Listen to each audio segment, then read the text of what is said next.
I'm going to show you some really simple tips to rolling out pastry. The first thing you must ensure is that your pastry has been refrigerated and it's nice and firm, so it's good to roll out. If it's too soft, it's going to stick very easily to the bench.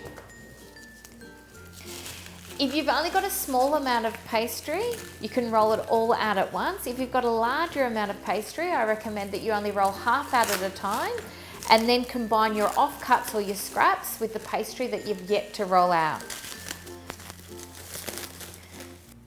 We're going to dust the bench surface with flour, so just pinch your fingers together in the plain flour or purpose flour, and then we shake it along the bench surface just to coat the bench surface so that the pastry is not going to stick. You can be quite liberal with the flour as well. You're better to have more flour than to have your pastry sticking.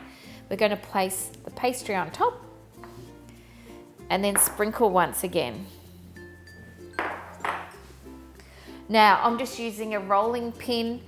There's many different types. This one's got ball bearings inside, which means we can't actually wash it or to submerge it in water because the ball bearings will rust. So you know if it's 3 spinning here, don't actually submerge it in the water, just give it a really thorough wipe down when you're finished. Okay, so just ensure it's always got flour underneath. So every second or third time we actually roll the pastry out, lift it up to ensure it's still really well coated underneath as well as on top. Ensure that you roll it out evenly so you can spin the pastry as you go, but don't flip it over. There's no reason to flip the pastry over. So we're looking to go to about 3 to 4 millimeters in thickness before lining the tart shell. By lifting it up each time we roll it out, we're ensuring that it's still not sticking to the bench. If it does start to stick to the bench, don't screw it up and just get a long knife and scrape underneath, but try to keep it in one piece. If it's starting to get too soft, slide it onto a tray and place it back into the fridge.